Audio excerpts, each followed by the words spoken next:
What's up, everybody? I'm sitting down today with Mr. Tyler Forsythe for the second time. The first time we did this, my computer kind of screwed up the recording, and so I wanted to sit down and make sure I got the conversation because I think we had a really good conversation last time. So how are I'm you doing, doing man? great, man. Doing great today. How about you, sir? I appreciate you. I appreciate you sitting down with me. I'm doing great. It's been a busy week trying to get everything prepped for different fights and stuff, but uh, just really thankful that everybody's taking the time to sit down and talk with me and getting to do all the cool stuff I've been doing here lately. But I want to start it off by getting some questions going about kind of your journey into fighting. I know you've probably heard these questions before, but um, kind of what got you started fighting and what um, what was kind of your introduction into the sport of MMA? Uh, well, I pretty much probably got the same story as everybody else. Grew up watching all kinds of movies. Jackie Chan and whatnot, Bruce Lee, doing martial arts and movies, and always, I guess had that primitive kind of natural instinct to want to fight. And I had a buddy of mine that I went to high school with. He actually started getting into MMA on the local scene, had his first amateur fight, and I reached out to him. He got me in with the group down there, and I never looked back ever since. I just had somebody that I knew near and dear to my heart that was doing it, reached out, and he got me in touch with the right people to get my career started. Is he still competing or Yes, fighting sir. or anything? The gentleman I'm talking about, his name's Frank the Jackal Rayford. He has a fight upcoming on CFFC in North Dakota. Actually, I think it's a week before my fight, so he's in camp as well. And we're on different teams right now, but like I said, I went to school. I've known him since I was like 10 years old, so we text, probably 4 or 5 times a week, just checking in on each other. So give us a little bit about your gym. Tell us about kind of the gym you're currently with Yes, or sir. how it differs if you changed since Yes, sir. you. I started off with the Brawlers Den with Jeff Denton and Ricky Pike. Those guys, they were together whenever I first got into MMA. Really taught me a lot about jiu-jitsu and just the intro into martial arts. And I stayed with Jeff Denton through a transition. We transitioned to AGB, still under the Brawlers Den handle. But we went and worked with the local pro here, Harry Johnson, and got some good knowledge from him. Then there was the team with Jeff. We went to DeSoto Apex, and had a really good group there. And then things just kind of dissipated, and everybody kind of split, went their own ways. I ain't got no hard feelings with any of those guys. Still, like I said, in contact with all of them. But now I'm at Law School MMA, which is a really good gym here in the area. They have a Danny Barlow in the UFC and a couple undefeated pros. But they have a really good room as far as flyweights in the area. I think they got probably the deepest pro roster as far as flyweights go in the area. So when it came time for me to really make that change, with everybody splitting, it was kind of a no-brainer as far as finding a room that would get me out of my comfort zone. And that's just what I've been doing with Brian Hall and all the coaches at Law School MMA. I feel like it's going to bring out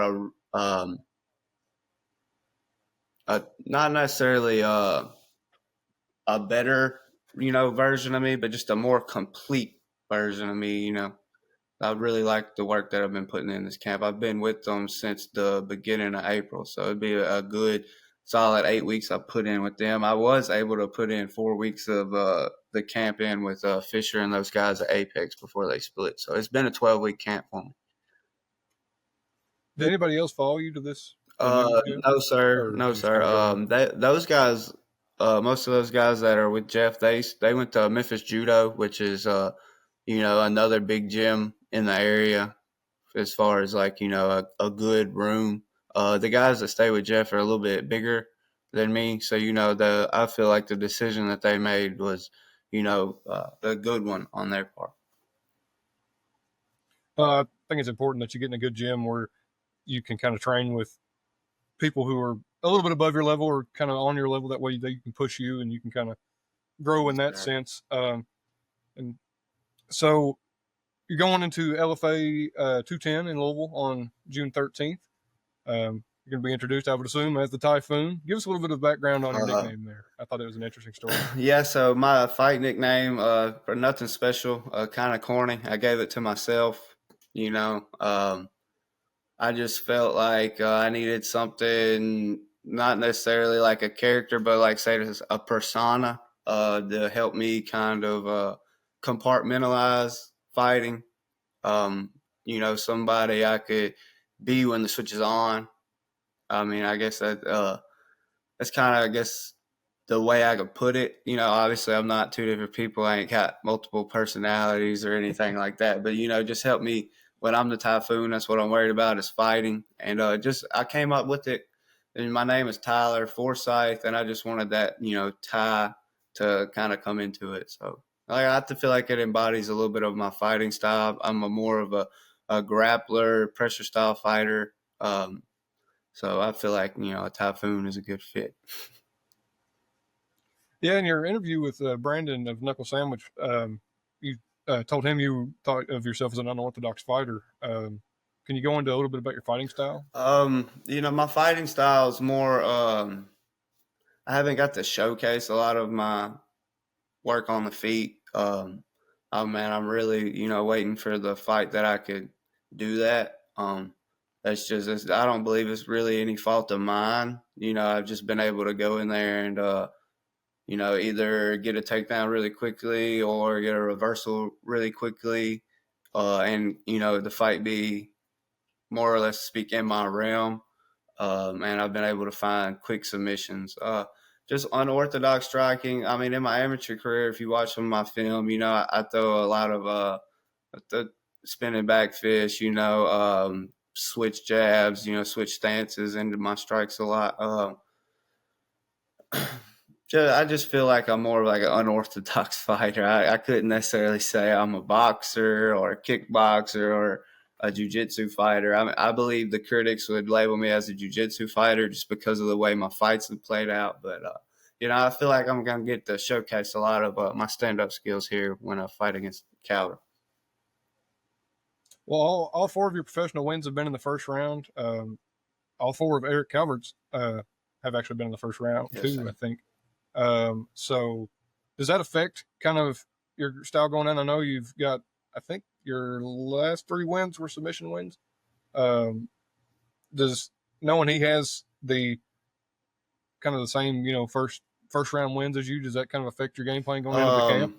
I wouldn't necessarily say that it affects the way I'm going to try to impose my will on him, but it definitely is it's going to be a more patient start off the way that I'm seeing it. I don't need to be trying to get in his face real quickly. He has a real knack for reversing takedowns, finding that triangle really early. So I've got to watch a lot of his fights with him being another local 125er here in the area. I've got to train with him once before. So I'm preparing for the best Eric. He's had, I would say, a better ability to be able to showcase his skills across the board with his amateur and pro career. A lot of his amateur fights, he was able to, keep it standing a lot. And, sometimes he would run into a little trouble of guys. I feel like they were maybe a little stronger than him, and he would get back up. So I feel like he's really confident in his feet too. So I really have been focusing on making sure I'm a complete martial artist and making sure that I'm able to take the fight where I need to take it and capitalize on the opportunities that Eric gives me. So when you've got experience with guys like Eric that you kind of have seen fight and could know, would you rather go into a fight knowing the person a little bit, or would you rather go in blind kind of? Personally, I'd rather not know the guy, just me. Like I said, I mean, I don't necessarily know Eric, but I've talked to him a bunch, at local shows. We've messaged a bunch in between shows, cheering each other on for fights. Me and Eric knew that we would fight. We really did. And I didn't feel like it'd be worth the pudding to fight him locally. Just that's just me. I don't want to keep the guys here in my area here. I mean, you do have to do that to some extent to cut your teeth, get a name for yourself, get up to these shows like LFA to be able to not fight people in your local area, obviously. But me and Eric were both able to string together some good wins, attract the attention of the LFA matchmakers. And when a promotion like LFA approaches you for a fight, you're not really in a position to just say no. You got to know opportunity when it presents itself. And there's no hard feelings between me and Eric. I reached out to him whenever I accepted the fight, and they offered it to me. And let them know that hey, this is a big show, big opportunity for both of us. And one of us is going to come out on top and represent the region. I feel like so. I think that's a really cool way to look at it. You got the opportunity to kind of build that rapport with him, and then now you're going on to a bigger stage. And I like that aspect of the fight. I didn't actually know that it was kind of that way, but I do respect that, and I like that because it sounds like you got a lot of respect for him, and you're kind of wanting to showcase both of your skills on a higher level than just kind of keeping it. Yeah, I mean, and another thing, just to like touch on that, I mean, he's an hour and a half drive away from me. Obviously, if I'm just a big ego head, then that costs me knowledge. I can go down there. They got a good group down there. I can go down there and learn from them. I'm sure after this fight, win, lose, or draw with Eric, I don't see there being any bad blood afterwards. And same thing with him. He'd come down to Memphis in this area, train with all these gyms here. Like I said, I don't want to necessarily knock anybody from my region down. Especially when it's here locally for like no money, no pop. LFA. Obviously you get a little bit more bread and a little bit more notoriety. So I think that's also an incredible point. Is like when you're just starting out, maybe if you're an outsider to the MMA stuff, I just kind of recently started. I think 2018 or 19 was probably my first experience getting into it. But people don't expect like the people to be so nice and welcoming, and it's just my experience so far. Everybody's been great. And what is something that maybe surprised you, or would surprise somebody from the outside that you've experienced in your journey so far that people wouldn't have expected? Yeah, I mean, just kind of like you said, man. I've always said it. I think martial artists get this knack for people that are easily provoked, I guess you could say, or just maybe ego, like big ego people. But man, I feel like a majority of fighters got into it to become martial artists. And there's a code among martial artists. The respect. We're just like everyday people. I just I like to get hit in the face or punch people in the face. I talk to people every day at work. How do you do it? I couldn't go in there and get beat up, come home with a black eye, and then get up and go to work the next day. That's my hobby. That's what I like to do. I mean, you could ask my wife, if I'm not in the gym, I'm not me. Obviously, I'll play PlayStation and stuff like that too. But like, where I really get my rocks off is the steam of work and stress of family and all this, like just being a man and provide all the stress it puts on you. That's where I get my escape.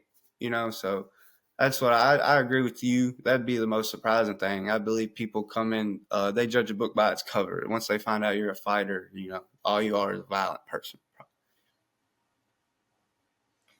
I got the opportunity to go to watch the New Line Cage Fighting 34 last weekend, I think, and it's just incredible to me to watch. It's like one of the gentlemen there that was fighting got like instantly just broken his nose, and he continued to fight for the duration of the fight, and then he come out, and I was like, man, the drive it takes to be a martial artist is something that I don't think a lot of people understand, because you can't, a normal person's not going to stand, like you said, you're going to work, your coworkers aren't going to stand there and take a punch and keep going. And it's incredible to watch the drive of these people. And like you said, most of them are just trying to better themselves. And I think that's incredibly genuine for probably, I'd say 95% of the fighters, especially 100% of them that I've met. Everybody's been super great. But speaking of like resolve and drive and stuff, what was your toughest fight? Can you talk about maybe like your toughest time in the cage? Mixed martial arts. Yeah. Because I mean, I got like a kickboxing fight that tops all of them. The pace of like, and I was also amateur. It was pretty early on in my career. The pace of kickboxing fights outrageous. But my You can talk about the kickboxing fight too. I'm yeah, here so for like I would say all the your stories, toughest bro. fight at the beginning would have been like my first kickboxing fight. I fought this kid named Reed, and man, I swear the entire 9 minutes, like we didn't stop.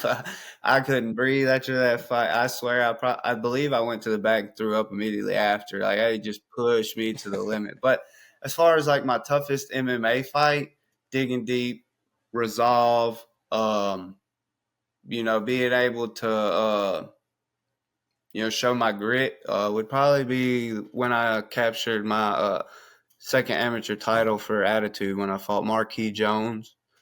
He's actually now a teammate of mine now at law school. Marquis came into that fight undefeated. He was had all the hype behind him, and he really brought it to me. He tried to get me out of there really fast with some body kicks that were I just barely took it under the elbow. I know I probably caught a couple of them. I know his foot was hurting the next day, but and I just had to bite down on my mouthpiece and fight. You could see like those kicks probably froze me at the first 20, 30 seconds of the fight. He was just blasting them, and I just had to bite down on my mouthpiece. We ended up going to war for the whole 3 rounds. And he fought out of some deep submission attempts. Like I had him in some stuff, and he just fought out of it. And even though I feel like he was a hometown favorite because he was training in Memphis, even though I was born in Memphis, I was training in Mississippi. The promotion was in Memphis, and I was able to pull off a split decision victory against him. So that's probably one of my most prideful moments too, other than my pro debut, obviously. But that was the toughest fight. Going back to your kickboxing, was that in Yes, sir. Tennessee? That was for Hub City. Does Tennessee do, like, I know Kentucky, and when you do kickboxing matches, at least the ones I've seen, you have to wear the headgear. Did you have to wear Yeah, that headgear in probably Tennessee? added on Yeah. to like just the extra Yeah. intensity I felt. My headgear gets in the way. I will, New Line, this guy got his headgear completely just knocked off his head. I was like, man, that's got to be kind of annoying Yeah. to deal with. But I'd say it might help in some ways, I guess. But over the course of your career, I know your pro debut, you said, was probably your toughest fight. Have you noticed a noticeable shift in the competition as you've went up? I believe I'm fixing to. To be honest with you, yes, I believe I've been working myself up to that point, which I believe all pros should do. I believe all pros should establish their foot in the door, get used to 5-minute rounds, get used to the extra added weapons for some people. In some states, you can't throw elbows and knees. Luckily, I'm out here in Mississippi where everything's legal for amateurs. So yeah, give yourself a nice foot in the door. I believe it. I'm stepping back up in competition. I believe my first step up in competition, I dropped that, but I believe that was just on some mental mistakes on my behalf, ditching the game plan right out of the door. Um, it's definitely a step up. I definitely believe that. We were in the cage talking about the game plan part of it. How important do you think it is to listen to your corner that's giving out call outs? Because I heard some corners over the weekend. I was blessed enough to sit cage side and get to listen to some of the corners, and some of them are really calling out really good points about, like, especially if you're in the clinch or if you're on the ground doing a scramble. But some of the corners were just kind of like, "Go this," Get like, up, get up. So, how important is it? You think your corner? Yeah, like just yelling at you. So, how important is your corner when you're in the fight? I believe it kind of has a lot to do with what you said. Who is in the corner? Also depends on the team. The team, some teams have multiple coaches. You get a different corner every time you fight. But The corner work, they see the things you don't see. So it is very vital to have somebody that's not just going to be out there, we're firefighters. You got to get through the smoke. It don't matter. Like, okay, obviously we're in a fight here. But you need that person that's going to give you that constructive criticism, but also bring you back down to ground level, open your eyes to the things you're not seeing that they're able to see outside of the cage. You need somebody that's going to keep you aware in the fight of like how much time you got. You don't need to be cranking on a submission halfway into the round if it's not for sure. I believe corner work is very important, and that just falls off to getting your foot in the door with a good team. With your wins being so quick, how do you feel like your gas tank is going into I this made fight? sure that I put some extra road work in these last what we got 3 weeks left. So these last 9 weeks I've been hitting the road. I feel obviously in the gym I feel like it's great, but you don't get that adrenaline dump. That adrenaline dump, it's hell right out of the gate until you get your second win. And man, it's different for every fight. The pressure the fighter puts on themselves, the aura in the crowd, But I've always felt I've had a good gas tank. I went to the judges' scorecards like quite a few times in my amateur career. Um, we trained more than 15 minutes in the gym, but obviously it all depends on the output and whatnot in the fight as well. But as far as me pulling the trigger, cardio is not going to make me trigger shy. Oh, you still there? Okay. Thought we lost you for a second. Talking about kind of the adrenaline dump and stuff, I got an awesome opportunity. I got to sit down with Ed Suarez over the weekend and talk to him a little bit. And the thing he was talking about was how he wants the LFA to be the like intro for a lot of fighters to like get the UFC experience without being there yet. How do you think the LFA is going to compare to your previous promotions you fought with? Is it like how are your nerves going into it? I know it's probably you're a pretty seasoned fighter at this point, but I know you're always gonna be Yeah, I nervous. mean, But like you said, I'm always going to be nervous. I feel like any fighter that tells you they're not nervous is either walking into an easy fight or they're lying to themselves. Um, the LFA is definitely going to be a huge step up from the promotions that I've been able to fight under so far. I had a fight for CFFC fall through last year, which probably would have been, something similar to LFA. But I definitely believe like LFA is like probably the number one like feeder organization to the UFC.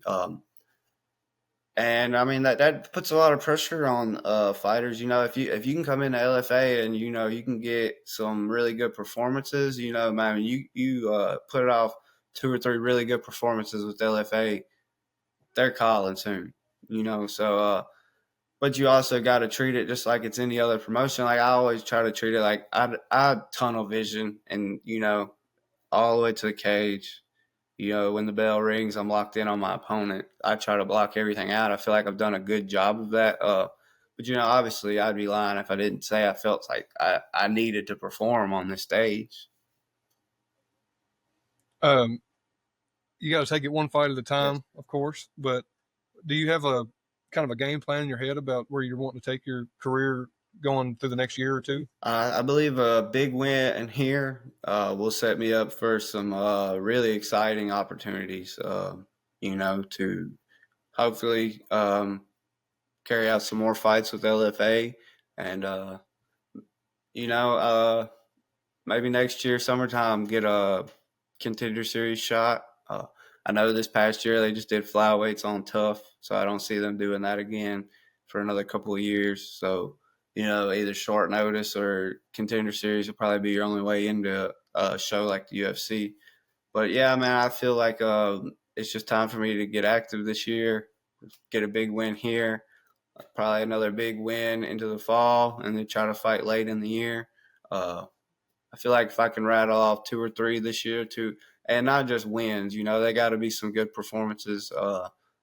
I don't feel like just winning does enough for you. Obviously, it matters, but 2 or 3 wins this year, I feel like will set me up for a really big year next year.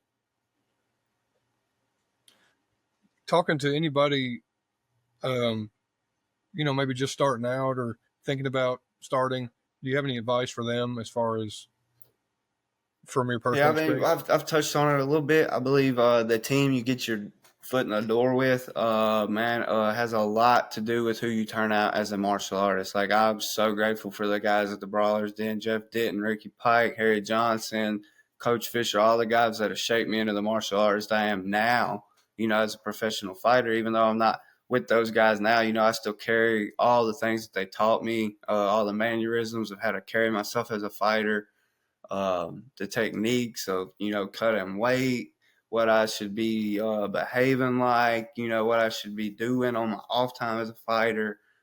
Getting your foot in the door with a good team that not only has experience but wants to look out for the individual. I feel like you should probably try every free trial that you got in your area. Because I mean, and some fight gyms probably ain't even going to be promoting themselves because they're not looking for everyday average Joe. So definitely put it in your research, find a good team, get your foot in the door with somebody that cares about you. Fighting is a very selfish sport. I don't feel like you should cater to anybody but yourself when you step into that cage. So make sure you're getting in with the team that's going to push you outside of your comfort zone, but also, bring you back down to level ground, and that they're there for you no matter what. They got the best intentions for you.